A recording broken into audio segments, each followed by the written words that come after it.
Monsieur Scotto, bonjour. Vous êtes Bonjour. le président directeur général d'AQ Energy. Est-ce que vous pouvez nous en dire quelques mots?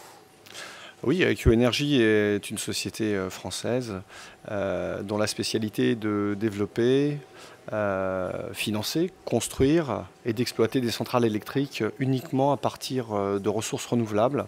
Donc nous nous sommes développés ces dernières années, depuis 10 ans maintenant. C'est une start-up que nous avons lancée il y a une dizaine d'années. Nous sommes développés dans l'éolien, nous sommes développés ensuite dans le solaire, la biomasse bois, donc tout ce qui est cogénération, l'hydraulique. Maintenant nous sommes sur des développements de projets dans les énergies marines, et ceci dans une quinzaine de pays. Et avec une grande fierté d'avoir démarré notre activité sur le photovoltaïque avec un concept tout à fait original sur l'île de la Réunion il y a maintenant 7 ans. AQ Energy est partenaire privilégié de ce grand événement, la conférence Climat-Énergie. Quels sont les enjeux pour vous de cette conférence?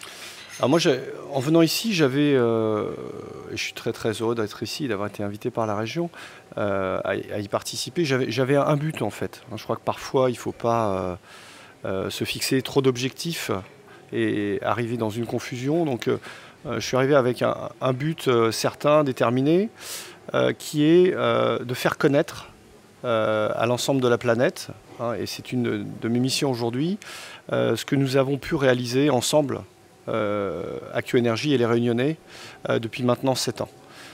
Puisque lorsque nous sommes arrivés ici, il y a 7 ans, il y avait déjà du photovoltaïque. C'était je dirais, une industrie en développement. On ne s'est pas lancé dans la bagarre, dans la bataille, dans la confusion de l'époque. On a pris un petit peu de recul et on a essayé de comprendre. Et ce qui nous a paru évident, c'est que nous étions sur une zone géographique tout à fait particulière, qui est une zone géographique qui est l'insularité en fait. Et l'insularité, ça implique beaucoup de choses, notamment sur une île comme la Réunion, avec sa topographie, avec sa population grandissante. Ça implique de ne pas mettre, enfin nous ça nous a paru évident de ne pas mettre en concurrence les terres agricoles, les terres sur lesquelles il y avait déjà beaucoup de pression foncière, puisque la population augmentant, forcément l'habitat se développe, et il y avait déjà cette pression foncière qui existait. Donc on n'a pas voulu en rajouter une couche et venir rentrer en concurrence sur des terres dont la mission première est de nourrir la population locale. Je crois que c'est fondamental d'arriver vers une autonomie alimentaire, une autosuffisance alimentaire, c'est fondamental pour une île. Simplement, on a aussi ce besoin d'aller vers une autosuffisance énergétique. Donc on s'est posé la question, comment faire? La première démarche, ça a été de dire on va louer des parcelles en friche, donc qui pourraient être potentiellement mises en agriculture, mais qui étaient en jachère, et de louer la totalité de la parcelle, et en fait d'en redistribuer 50% à des jeunes agriculteurs qui n'avaient pas forcément accès à la terre. Pourquoi? Parce que ça coûte cher, les bonnes terres coûtent cher. Donc l'idée, ça a été dans un premier temps de partager l'espace. Pourquoi on pouvait le faire? Parce que nous, on est sur des industries très long terme. Le solaire, et les industries comme les énergies renouvelables, on a la chance d'avoir une visibilité très longue sur nos revenus. C'est un luxe. On sait dans 10 ans, dans 15 ans, dans 20 ans, quel sera notre chiffre d'affaires. Donc ça a un avantage, c'est qu'on peut aller voir les banques, on peut aller voir les financiers, leur expliquer, voilà, mon chiffre d'affaires sera ça. Donc elles nous prêtent plus facilement pour monter des projets. Ce qui n'est pas toujours le cas, et ce qui est un petit peu plus difficile, souvent pour les agriculteurs, puisqu'il y a les aléas climatiques, il y a tout un tas de facteurs qui font que c'est assez difficile, et même plus difficile de s'endetter aujourd'hui lorsqu'on est agriculteur. Donc l'idée, c'était de nous endetter sur la totalité de la parcelle et de redistribuer pour 1 euro symbolique la moitié de cette parcelle à des jeunes agriculteurs. Donc on a commencé comme ça. Ensuite, on s'est dit, mais néanmoins, on consomme 50% de la parcelle quand même pour le développement de l'énergie. Et c'est là où nous est venue l'idée de construire ces serres anticycloniques qui sont assez célèbres ici maintenant à La Réunion et qui font notre fierté, où en fait 50% de la toiture de la serre sert à produire de l'énergie renouvelable, mais 100% de la parcelle en dessous est restée et à garder son caractère agricole. Donc ça, c'est absolument fondamental. Ensuite, il y a ce caractère anticyclonique. Et effectivement, ici, on a des cyclones. Oui. Donc il fallait aussi rendre ce service aux populations de continuité alimentaire, permettre aux agriculteurs, lors d'aléas climatiques, de problématiques climatiques, de pouvoir continuer la production et de ne pas avoir à tout recommencer au lendemain du cyclone. Donc mon but, c'est quoi ?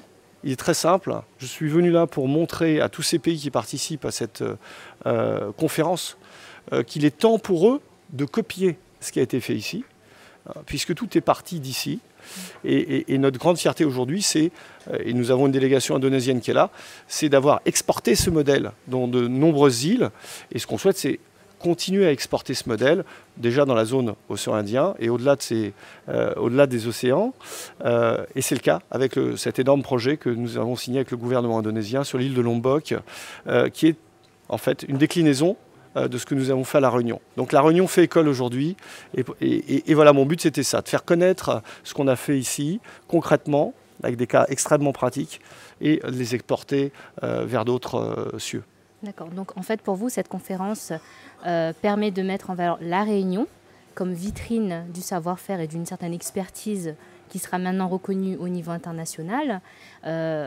J'imagine que c'est un peu ce qui vous a poussé à signer le protocole d'accord intitulé La Réunion, plateforme énergie de La Réunion.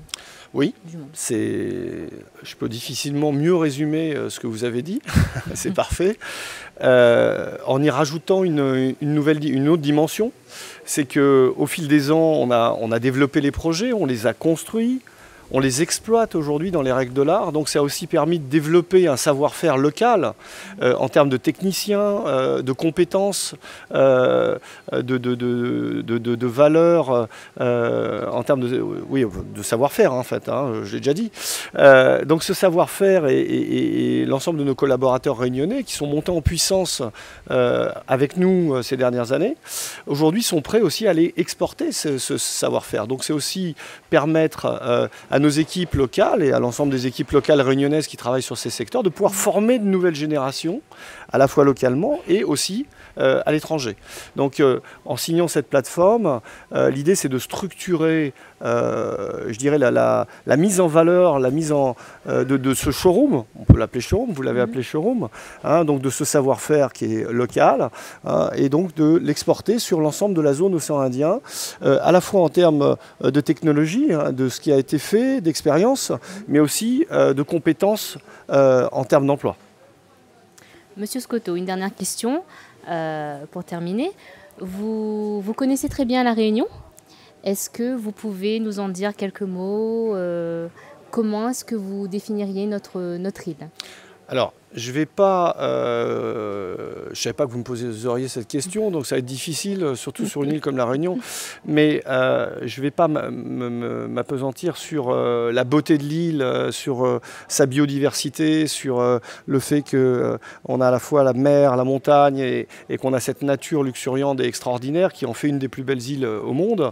Non, je crois que ce que je vais souligner au niveau de La Réunion, moi, ce qui est important pour moi et ce qui m'a beaucoup marqué ici, c'est cette diversité culturelle.